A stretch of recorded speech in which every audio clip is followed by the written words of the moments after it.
understand this. Is he turned that liberal? He's allowing a Muslim woman to marry a Muslim man? Sorry, a Jewish man? And I couldn't fathom it. And I began to research and pour into his books. He wrote over 400 books. And I'm trying to understand what in the world is going on. And I find that the Muslim world decided to bend the laws a little. Americans are not accustomed to taqiyya, kitman, how to conceal the faith, how to smile in your enemy's face while you harbor inner animosity against them. Many of you probably heard the word taqiyya, but there's a new word on the horizon, muruna. Muruna, how to be flexible, how to be stealth with the enemy. Because right now they're saying it's secular Muslim. It is a Turkish model of Islam. It is a peaceful Islam. And Qaradawi explains in his works the doctrine of balance. The doctrine of balance in Islam. This is what he says, and I quote him. To balance between good and evil. And if they conflict with each other, we make priority as to when we put ahead evil for the sake of an interest. Did you hear me? How to put evil ahead of good for the sake of interest.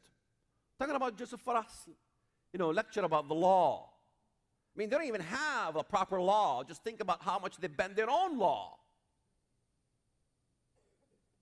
And determine when an evil deed is forgiven for the sake of an interest. Now they're going to become to sanction evil. And evil can be forgiven for the sake of a higher interest. So sure, a Jewish male can marry a Muslim girl these days. Because there is an interest. It's quite amazing.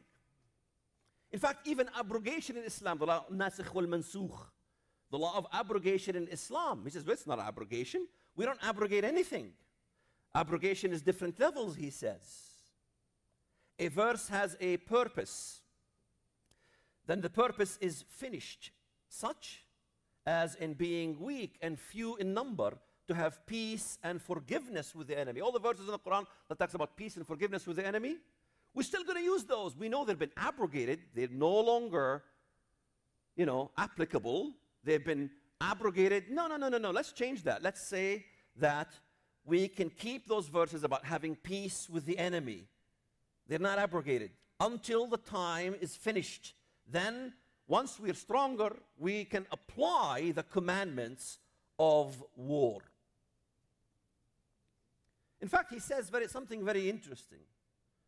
He says that Americans are applying too many Islams. They use the word Islams, plural, as there's too many Islams in American mindset. They desire to accomplish this new terminology. Sometimes they even divide Islam into regions. There is the Asian variety of Islam. Then we have the African Islam. And sometimes, according to the ages, there is the Prophet's era of Islam. There is Rashidun Islam, Umayyad Islam, Abbasid Islam, Ottoman Islam, modern Islam, and sometimes according to the race. There is Arab Islam, Indian Islam, Turkish Islam, and the Islam of the Malaysians, because that's how the Americans are doing things. Oh, Faisal Abdul Rauf is a Sufi Muslim. These are mystic Muslims. Those are peaceful Muslims. Sufi Muslims being peaceful, my foot. You can watch a video by Nazim Qibrisi, Sufi Muslim. He is one of the main clerics in Turkey, giving a speech in Germany when Erdogan is sitting in Germany. And he says, what are we waiting for? The West will bow to Islam. We have the weapons. Huh, is that mystic?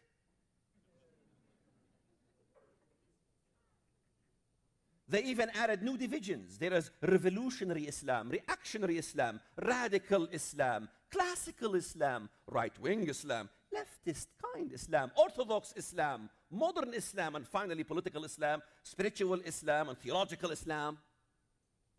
This is why there's a problem every time you get in the media. Radical Islam, secular Islam. And everybody's confused. Well, those are the radical brand. Who made those brands? You did. In fact, he says, and I agree with him, we do not know why they invent such divisions that are rejected in Islam. The truth is that these divisions are all unacceptable in the eyes of a Muslim. There is only one Islam which has no partners, which recognizes no other. It is the first Islam, the Islam of the Quran and the Sunnah. This is the Islam, that is the Islam, that is the Islam, and there is no other Islam. You keep dividing Islam all you want, because you think Turkey today is, moderate Muslim. And what does the Turkish say? During Erdogan's trip to Cairo, now Erdogan is touring Cairo, Libya. Because just like I told you, Turkey will invade Egypt. Turkey will invade Libya. They will invade Tunisia. Why? Because there are no vacuums in the Middle East. There's no vacuums. You're going to pull out of Iraq. Obama's given a gift. I mean, he's going to just pull out of Iraq. Iran's going to move in. In fact, even al-Maliki of Iraq, he knows, he's preparing himself. He's made peace with the, Iranians, and he's appointed all these things to fit exactly what Iran wants, because he knows who's going to be in charge next, not the Americans, the Iranians. That bear that rises on one side is going to come and consume much flesh. Because in your mind, the Bible was just simply all historic. You divide the Bible, just like you divide Islam. Oh, this is historic prophecy. This is not future. Daniel 7 and 8 is all about history. It's about the Grecian Empire. The bear, that's the ancient Persian Empire, Medo-Persian Empire. But the Bible says the bear rises on one side. Media? No. Persia. The Medes won't rise. The Persians will rise. It's speaking of the end times. And we see Persia arising. The goat. All these things, there are parallels to these prophecies. Iran will consume much flesh. They will take over Iraq. Iraq will be broken down back to its origins, Shia, Sunni, Mosul district. And the Americans haven't even figured out what to do with the Mosul district, Kurdistan. Of course, there's the oil wealth. Turkey is interested in that. Iran is interested in that. And of course, Iran is going to move in, and all of a sudden, there's a new arrival going to be rising in the Middle East, and that's going to be Turkey, which will basically be the victorious one in the arena. Iraq, well, that's the ancient lion, but the lion his wings was plucked and made to stand on 2 feet. How did this happen? Well, Saddam Hussein was taken out. Iraq was plucked. I mean, the wings were plucked. They were humbled. Who humbled them? You did. And Americans always ask me, where America is in prophecy. Well, you are part of the prophecy. You're the one with a club. You're the police officer. You humbled Iraq. Saddam Hussein was no more. You brought him to justice. That's Babylon. Come Persia. Then comes the Greeks. The Greeks is not Athens. We're not talking about Cyprus, Athens. Greece is what the Bible says, Ionia, even in Zechariah chapter 9:13.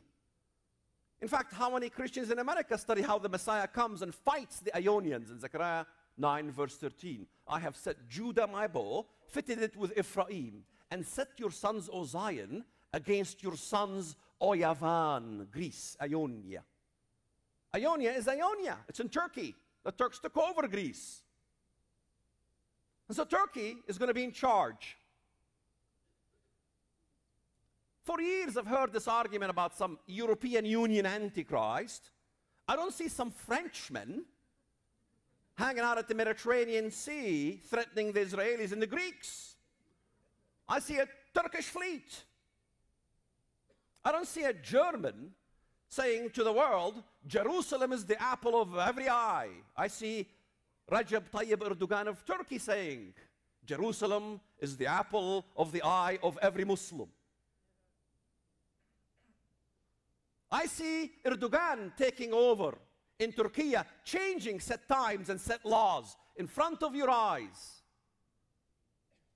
He establishes the Ergenekon conspiracy in which judges and generals are being arrested, thrown in prison. By intrigue, he's taking power in Turkey. The women in Turkey can't even have government office jobs. He does not honor the desire of women.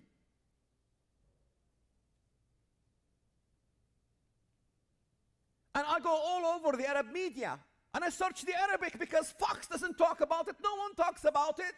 And I can't wait to tell my fellow Americans what I find out. In the street in the Middle East, they want Erdogan to be Khalifa. They want the Turkish government to establish the Islamic Caliphate where Islam was wounded. And it's all in the Bible, and the West doesn't want to read it. Now you know why I feel like I want to quit? I don't see China in the Bible. I don't see some French-German homosexual who's going to speak to millions of Libyans, Egyptians, and Sudanese and Somalis. That is in Daniel chapter 11. What's he going to do? Follow me.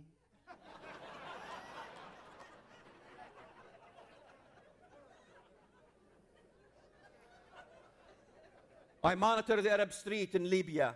Ali Salabi is calling for a moderate Islam. Excuse me? He's calling for moderate Islam, and he says, Islam is not just about punishments, that is, cutting hands and beheading with swords. Islam is not just about punishments of cutting hands and beheading with swords. Can you fathom this statement? It's not just about cutting heads. We're civilized.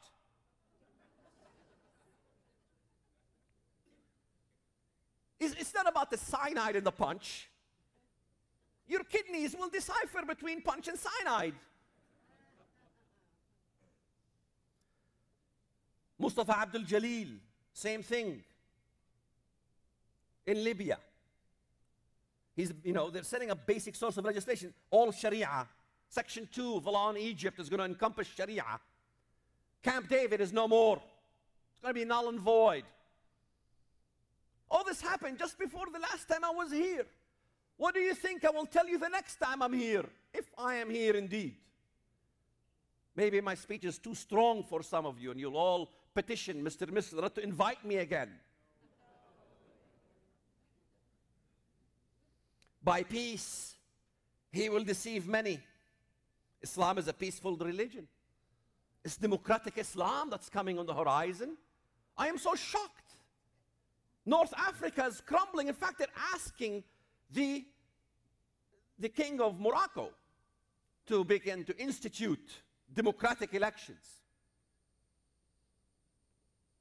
It's quite shocking. And it's not just Libya and Algeria and Tunisia and Egypt. Remember, Algeria, Morocco, Mauritania is next. Well, he said that next.